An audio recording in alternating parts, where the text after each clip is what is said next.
Malvika series के तीसरे भाग में आप सभी का स्वागत है। जिन्होंने अभी तक पहला और दूसरा भाग नहीं देखा है वे कृपया डिस्क्रिप्शन या पिन किए गए कमेंट से दोनों एपिसोड जरूर देख लें, वरना इस वीडियो की शुरुआत से अंत तक ऊपर से नीचे और बीच के रहस्य कुछ भी ठीक से समझ नहीं पाएंगे। तो चलिए ज्यादा समय बर्बाद किए बिना शुरू करते हैं रहस्यों से घिरी तंत्र मंत्र के जाल में बुनी हुई मालविका सीरीज के तीसरे भाग की कहानी।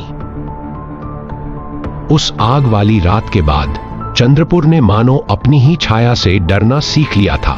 जमींदार हवेली की जली हुई दीवारों पर कालिक जमकर कठोर हो चुकी थी, लेकिन दक्षिण वाला कमरा अजीब तरह से अब भी खड़ा था, काला, फटा हुआ, फिर भी अक्षत। लोग कहते थे उस कमरे में आग घुसी ही नहीं, कोई कहता आग घुसी थी पर बाहर निकल नहीं पाई। केशव तांत्रिक भोर की पहली रोशनी के साथ ही वहां पहुंचे थे। राख अभी भी गर्म थी। उन्होंने फर्श पर हाथ रखा तो महसूस किया बीच का हिस्सा गर्म है, किनारे ठंडे। 6 कोने ऐसे थे जैसे बुझ चुके दीपक और बीच में मानो कोई छिपा हुआ अंगार हो। उन्होंने एक लंबी सांस ली। अधूरी शक्ति सबसे खतरनाक होती है। फिर कई साल बीत गए, जमींदारी टूट गई, हवेली उजाड़ हो गई, लेकिन दक्षिण कमरे की फर्श पर उस मंडल का धुंधला निशान अब भी बना रहा। उसे मिटाने की कोशिश करो तो वह और स्पष्ट हो उठता था। इन सब बातों से अर्नब अनजान था। जब वह पहली बार उस दक्षिण कमरे में गया तब उसके मन में केवल जिज्ञासा थी। शहर लौटने के बाद एक रात अर्नब दक्षिण कमरे से लाए गए कागजात टटोल रहा था। उसी दौरान उसे एक चिट्ठी मिली। लिखावट ठीक वैसी ही थी जैसे उस पहली चिट्ठी की जिसे पाकर वह चंद्रपुर आया था, यानी यह भी अनिरुद्ध की लिखी हुई थी। चिट्ठी में लिखा था, अगर कोई इसे पाए तो जान ले कि मैंने जानबूझकर आग नहीं लगाई थी, मैं उसे रोकना चाहता था। स्याही फीकी पड़ चुकी थी, लेकिन शब्दों का बोझ अब भी भारी था। चिट्ठी पढ़ते पढ़ते अर्नब को लगा कि कमरे की हवा धीरे धीरे भारी होती जा रही है। उसी रात उसने एक सपना देखा। दक्षिण कमरा, मंडल अक्षत, आग नहीं है, लेकिन चारों ओर लाल आभा है। बीच में एक स्त्री खड़ी है, चेहरा अस्पष्ट पर दृष्टि स्थिर। एक आवाज आती है, तुम लौट आए हो। अर्नब की नींद टूट जाती है। वह देखता है कि उसके दाएं हाथ की हथेली पर एक गोल लाल निशान उभर आया है। त्वचा के ऊपर नहीं, जैसे भीतर से निकला हो। दर्द नहीं है पर गर्मी है। अगले दिन वह केशव तांत्रिक के पास जाता है। केशव अब बहुत बूढ़े हो चुके हैं। आंखों के कोनों में गहरी झुर्रियां हैं। अर्नब के हाथ का निशान देखकर वह कुछ देर चुप रहते हैं, फिर धीरे से कहते हैं, धारक बदल गया है। अर्नब झुंझलाकर कहता है कि उसने कुछ भी नहीं किया। केशव शांत स्वर में जवाब देते हैं, अनिरुद्ध ने भी कुछ नहीं किया था, वह सिर्फ उसे रोकना चाहता था। यही पहली बार अर्नब सुनता है कि अनिरुद्ध शायद पूरी तरह मरा नहीं था।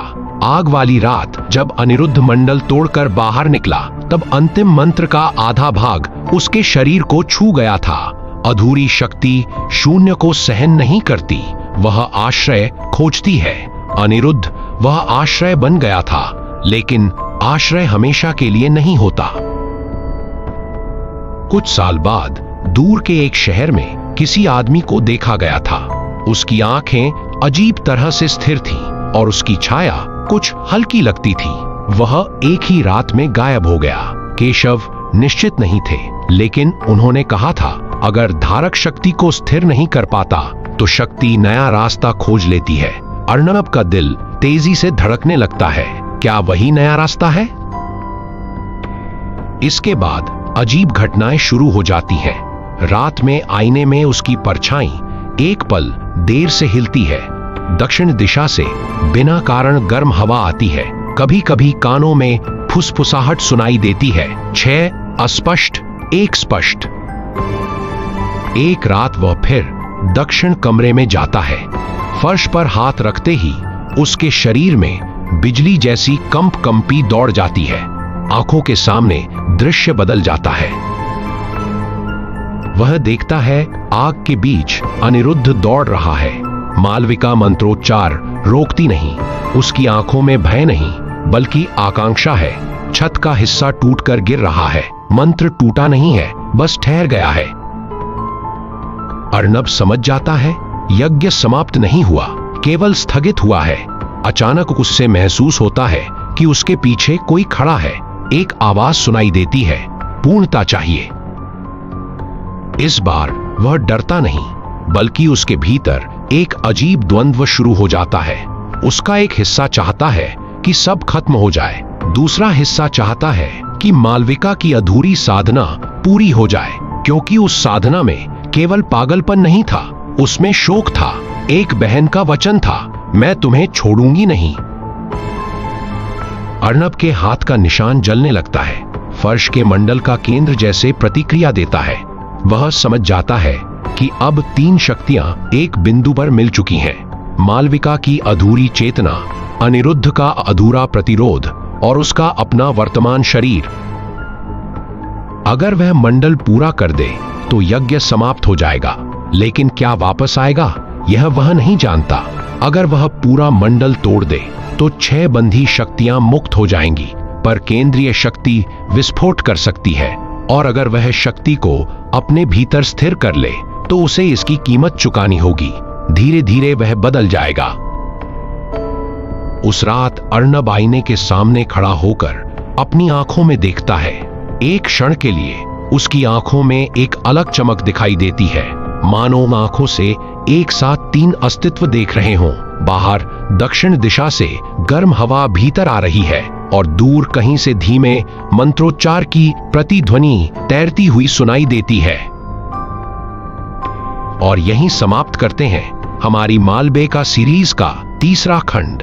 आशा है कि यह सीरीज आप सभी को पसंद आ रही है, इसलिए हमें उत्साहित करने के लिए अपनी पसंद और प्रतिक्रिया जरूर साझा करें। हम फिर लौटेंगे इस सीरीज के 4थे खंड के साथ। तब तक हमारे साथ जुड़े रहें।